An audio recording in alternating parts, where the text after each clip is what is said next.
પીરનું મહત્વ ઇસ્લામમાં અને પીરનો મતલબ થાય છે મુર્શિદ. એક જિમ્મેદારી હોય છે કે રસૂલે પાક સલ્લલ્લાહુ તાલા અલી વસલ્લમના મિશનને આગળ વધારવું.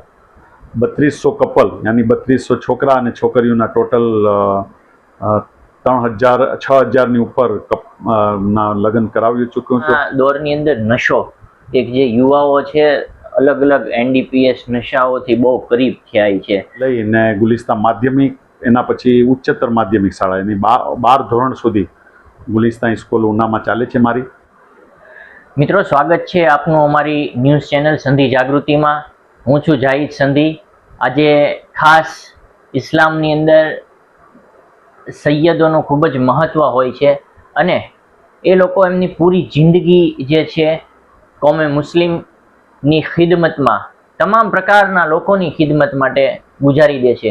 તો આજે ખાસ આપણે ઉનાના મશહૂરો મારૂફ સૈયદ પીર બાપુ હાશમી ઉર્ફે પીર બાપુની થોડી આપણે મુલાકાત કરશું. એમના મુરીદો, જેને કહેવાય કે ખાસ દુનિયાની અલગ અલગ જગ્યાએ છે, ગુજરાતમાં છે, પૂરા ભારતભરમાં છે. અને હંમેશા જે સૈયદ પીર બાપુની આપણે વાત કરીએ તો હંમેશા મુસ્લિમ સમાજ હોય કે કોઈ પણ સમાજ હોય એમની ખિદમત માટે હંમેશા હોય છે અને સમાજ ને સુધારવાની, સારા રસ્તા ઉપર લાવવાની જદ્દોજહેદ પૂરી જિંદગી કરતા હોય છે.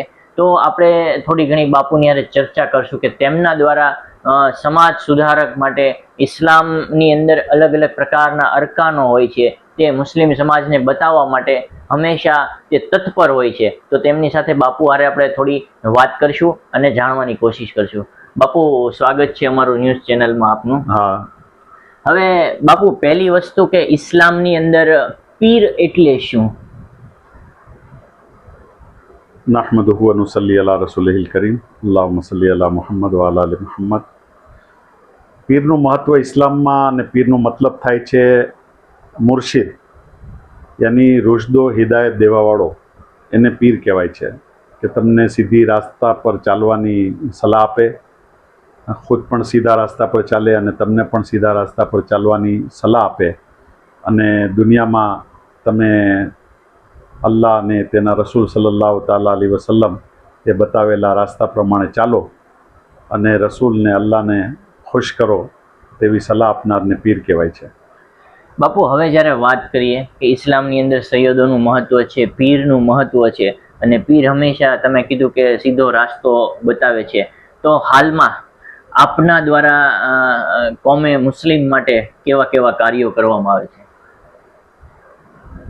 સૈયદ સાદાતજી છે એ પ્રોફેટ સલ્લલ્લાહુ તાલા અલી વસલ્લમ, પૈગંબર સલ્લલ્લાહુ તાલા અલી વસલ્લમની ઔલાદમાંથી આવે છે અને વંશજો છે તેમના.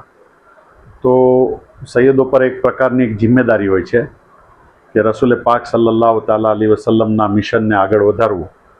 ને રસૂલે પાક સલ્લલ્લાહુ તાલા અલી વસલ્લમે ખાસ કરીને હુકુકુલ ઇબાદ યાની બંદોના હક, મખલુકના હક શું છે તે અલ્લાહના રસૂલ સલ્લલ્લાહુ તાલા અલી વસલ્લમને તેના પર બહુ તવજ્જો આપી.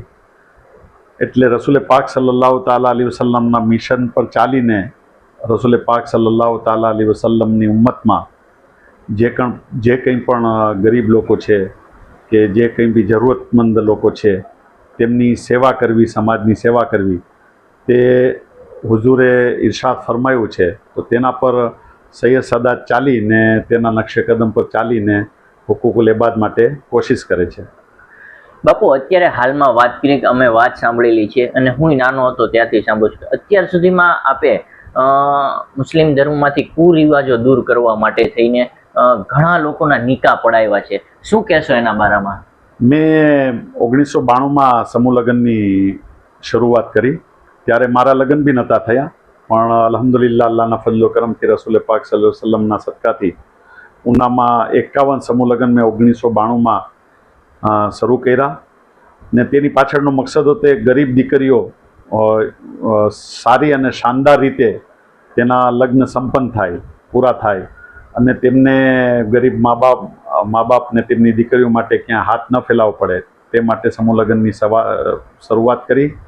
ને કુરિવાજો જે લગ્નમાં હતા, જે પ્રથા હતી, ફુજુલ ખર્ચી હતી, ફટાકડા ફોડવા, પછી આપણે ડાન્સ કરવો, રતી જોગો કરવો, એ બધી જે અલ્લાહ રસૂલને નારાજગીની ચીજો હતી તે દૂર કરવા માટે અને ફુજુલ ખર્ચીથી બચવા માટે કરીને સમૂહ લગ્નની શરૂઆત કરી. તો 1992થી લઈને હમણાં 2025 સુધી અલ્હમ્દુલિલ્લાહ 3200 કપલ યાની 3200 છોકરા અને છોકરીઓના ટોટલ 6,000ની ઉપર ના લગ્ન કરાવી ચૂક્યો છું અને સમૂહ લગ્નમાં આટલા કપલ સામેલ થયા છે. 3200 જેટલા કપલના લગ્ન થયા છે. ને અલગ અલગ જગ્યા પર સમૂહ લગ્નનું હવે આયોજન થાય છે. ઉનામાં મેં ઘણા સમૂહ લગ્ન કર્યા, ડુંગરમાં કર્યા, હમણાં તાતણિયામાં થાય છે, વંથલીમાં થાય છે, બિલ્લીમોરામાં રેગ્યુલર થાય છે, નંદ દરબાર મારસમાં થાય છે, આસરાણા થાય છે, રાજુલામાં બી સમૂહ લગ્ન કર્યા, પછી કેશોદમાં બી સમૂહ લગ્ન કર્યા. તો દરેક અલગ અલગ જગ્યાએ જ્યાં જરૂરત હોય છે તે પ્રમાણે ત્યાંથી માણસો આવે છે કે અહીં જરૂરત છે સમૂહ લગ્નની, તો તેને હું સાથ સહકાર આપું છું. હમણાં ધોરાજીમાં બી સમૂહ લગ્નનું આયોજન કરવામાં આવ્યું હતું. અલગ અલગ જગ્યાએ પૂરા હિન્દુસ્તાનમાં આયોજન કરવામાં આવે છે. બાપુ, બીજી જ્યારે વાત કરવામાં આવે કે હાલમાં જમાનો ખૂબ જ આગળ વધી ગયો છે, ઇન્ટરનેટ છે, સોશિયલ મીડિયા છે, એજ્યુકેશનને લઈને, તો હાલમાં આપ મહિલા માટે થઈને એજ્યુકેશનને લઈને શું અહીંયા એક અમે સાંભળ્યું છે કે એક સ્કૂલ પણ તમે ચલાવો છો? આપણે એજ્યુકેશન તો બહુ જ જરૂરી છે. દીની દુનિયાવી તાલીમ તો બહુ જ જરૂરી છે. એ બાબતમાં તો મેં વર્ષો પહેલાં વિચાર્યું હતું અને તેનો અમલ બી થઈ રહ્યો છે અને બહુ સારી રીતે આગળ વધી રહ્યા છે.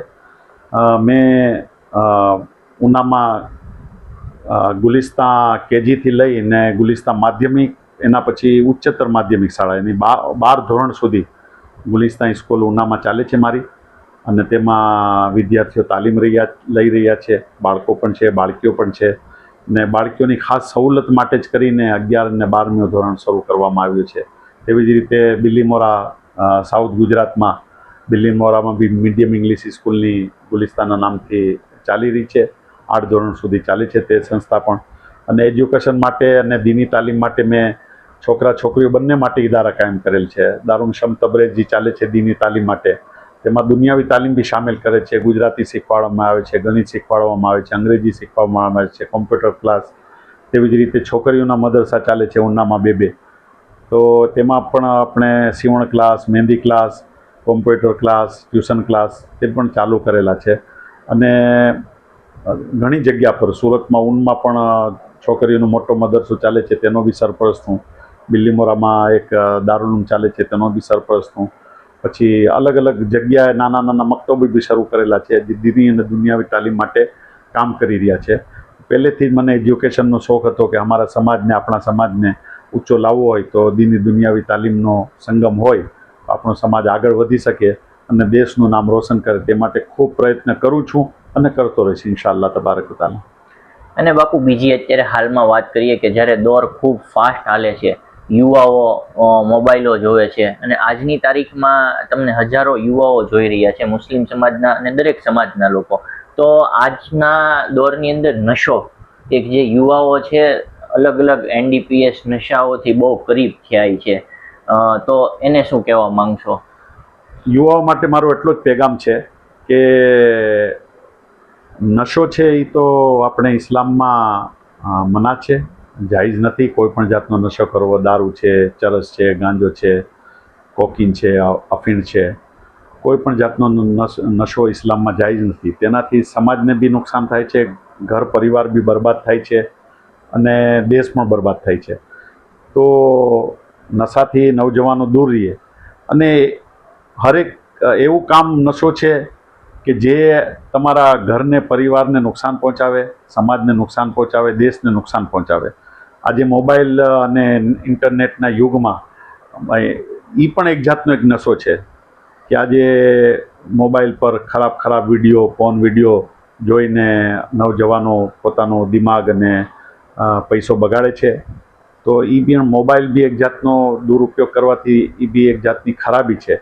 મોબાઈલનો ઉપયોગ સારા માટે કરવો જોઈએ ને ઇન્ટરનેટનો ઉપયોગ બી સારા માટે કરવો જોઈએ કે તમને તે તમારા પરિવારને નુકસાન ન કરે, સમાજને નુકસાન ન કરે, દીનને નુકસાન ન કરે. તો દરેક જાતનો નશો જે છે તેનાથી, વ્યસનથી નવયુવાનો દૂર રહે અને સાચા રસ્તા પર, સારા રસ્તા પર ચાલે તો ઘર પરિવાર બી આબાદ રહે, સમાજ બી આગળ વધે અને દેશ પણ આપણો આગળ વધે. અને બાપુ, છેલ્લો અને લાસ્ટ પ્રશ્ન હું તમને કરીશ કે આજનો સમય છે, ફાસ્ટ ઘણો બધો યુગ છે, એમાં મુસ્લિમ સમાજની મહિલાઓ, યુવાઓ જે પોતાનો ટાઈમ બગાડે છે, તો આજના સમયમાં એજ્યુકેશન, દીની ઇલ્મને લઈને ખાસ કરીને મુસ્લિમ આપણી જે મહિલાઓ છે અને યુવાઓ જે પોતાનો ચોક ચોરાહા ઉપર યુવાઓ બેસી રહી છે, પછી જે મહિલાઓ છે, તો આજના સમયમાં એમને શું કરવું જોઈએ કે ઇલ્મે હાસિલ કરે, એજ્યુકેશન હાસિલ કરી અને આવનાર સમયમાં એ દુનિયામાં ની સાથે પગથી પગ મેળવીને આગળ વધે, તો આપ શું એમને સંદેશો દેવા માંગશો? મહિલાઓને અને યુવાનોને ને એક જ મારી મશવરો છે અને સલાહ છે કે સૌથી પહેલાં તો દીનના રાસ્તા પર ચાલે. કેમ કે કુરાનમાં અલ્લાહ તબારક વ તાલા એ પોતાની જિંદગી કેવી રીતે ગુજારવી એનો હુકમ આપેલો જ છે. તો કુરાન મુજબ જો એ જિંદગી ગુજારે તો એની દુનિયા પણ શાનદાર થાય છે અને એની આખિરત બી શાનદાર થાય છે. આજે અલ્લાહ રસૂલનો ડર દૂર થતો જાય છે યુવાઓમાં, મહિલાઓમાં. આજે દુનિયામાં એટલા ગિરફ્તાર થઈ ગયા છે કે એમને ખબર નથી કે આપણે મરીને અલ્લાહ તાલાને જવાબ દેવો છે, કબરમાં જવું છે. તો કબરનો ડર છે એ ખતમ થતો જાય છે. તેનું કારણ છે દીની ઇલ્મ ન હોવું. તો આપણા બાળકોને સૌથી પહેલાં મક્તબમાં, મદરસામાં મોકલવા જોઈએ અને જેમ જેમ બાળકો મોટા થાય તેમને દુનિયાવી ઇલ્મ બી આપવું જોઈએ, સારામાં સારું શિક્ષણ આપવું જોઈએ. એ શક્ય ત્યારે છે જ્યારે કમાવાવાળા ઓછા હોય અને ઘરનો ખર્ચો વધારે હોય. તો મહિલાઓએ ખાસ તો ધ્યાન રાખવાનું છે કે પોતાના જે શોહર હોય છે, જે ઘરમાં કમાઈને લાવે છે, એમાંથી ફુજૂલ ખર્ચી ન કરે અને બાળકોને શાળામાં સારું શિક્ષણ આપે. એ રાસ્તા પર મહિલાઓ ચાલે. કેમ કે શોહર છે એ તો મહેનત મજદૂરી કરીને બિચારો લાવીને ઓરતોના હાથમાં મૂકે છે. આવી ઓરત પર મોટી જિમ્મેદારીઓ છે. એટલે જે કહેવામાં આવે છે કે બાળકનો પહેલો મદરસો છે એ માની ગોદ છે. તો મહિલાઓ પર બહુ મોટી જિમ્મેદારી હોય છે કે પોતાના બાળકોને, પોતાના ઘરને કેવી રીતે સવારવું, સુધારવું અને પોતાના બાળકોને આગળ કેવી રીતે વધારવા. તો એમાં ઓરતોએ ખાસ ધ્યાન દેવાની જરૂર છે અને ફુજૂલ ખર્ચીથી બચવાની જરૂર છે અને ખોટા કુરિવાજો પર જોર ના આપે. જેટલા બી કે વર્ષોથી ચાલી આવે છે તો આ કરવું જ પડશે, એ એવા રિવાજો પર જોર આપીને પૈસા છે એ બરબાદ કરે છે અને બાળકોને સારું શિક્ષણ નથી અપાવી શકતા. એટલે કુરિવાજોથી દૂર રહે એવી મારી અપીલ છે. તો મિત્રો, આ હતા ઉનાના મશહૂર મારૂફ સૈયદ મોહમ્મદ હાશમી મિયા ઉર્ફ પીર બાપુ. આપણને ઘણી બધી એમણે નસીહત આપી કે જિંદગી કઈ રીતે જીવવી, દુનિયાની અંદર કઈ રીતે ચાલવું, લોકોની હારે કઈ રીતે રહેવું. આજનો સમય છે, ફાસ્ટ યુગ છે, તો ફાસ્ટ યુગમાં કઈ રીતે ચાલવું. મહિલાઓ છે, બાળકો છે, એને પોતાની જિંદગી આજની દુનિયાની ચકાચોંધની અંદર જોઈને ગુમ નહીં થઈ જવાનું. કઈ રીતની તમારી જિંદગી છે, કઈ રીતનું છે, એ તમામ પ્રકારની જે છે આપણને નસીહત કરી. જો ખાસ કરીને આવા અલગ અલગ પ્રકારના લેજન્ડ લોકોના સારા સારા વિચારસરણીના, વિચારધારાના વિડીયો તમે જોવા માંગતા હોય તો ખાસ કરીને અમારી ચેનલ સબસ્ક્રાઇબ કરી દેજો. અને જો વિડીયોમાં મજા આવે, સ્ટોરીમાં મજા આવે, તો લાઈક અને શેર કરવાનું ભૂલતા નહીં.